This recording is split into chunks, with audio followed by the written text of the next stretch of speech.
Maybe you can talk about how this came about. What people who haven't seen the movie might not know about the backbone of the movie, how you got involved, and if any of what I said is fair or correct.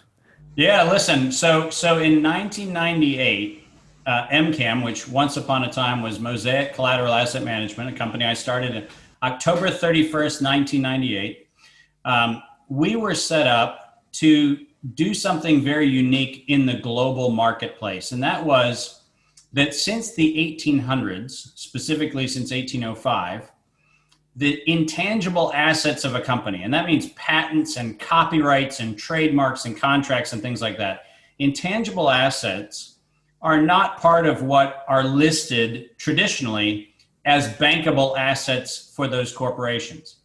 And in the late 90s, Brian, you'll remember companies didn't have the ability to go for traditional lending anymore because they were leasing their buildings, they were leasing their physical equipment, they had no real assets. And so we were in a world where equity markets were really the only option for most companies.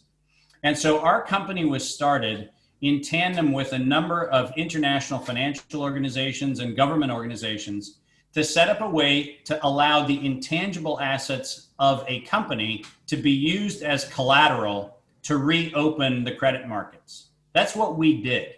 So when people wonder, how on earth do you have all this information from over 168 countries? And our databases, by the way, go back to 1786.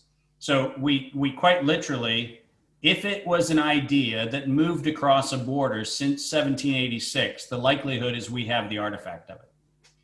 That's an amazing statement to make. That, the 80 plus million patents, billions of contracts, we have that information. That is actually stuff that lives inside of the data servers that we manage, and we update that every day. So if something moved today, we see it.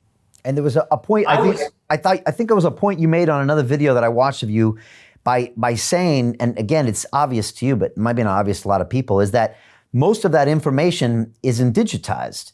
And even a smaller fraction is even searchable. And so I think most people, they go to Google, they type it in, if they don't see it on the first page, it doesn't exist. And maybe you can explain how that's completely not the case and why then that makes what you do even more important.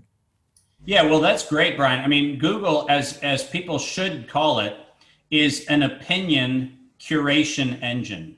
It's not a search engine. It's an opinion curation engine. In other words, I buy what I want you to see. So I, the holder of information, want you, Brian, to think or see a particular thing. So I make it abundantly clear that on page 1, you see what I want you to see.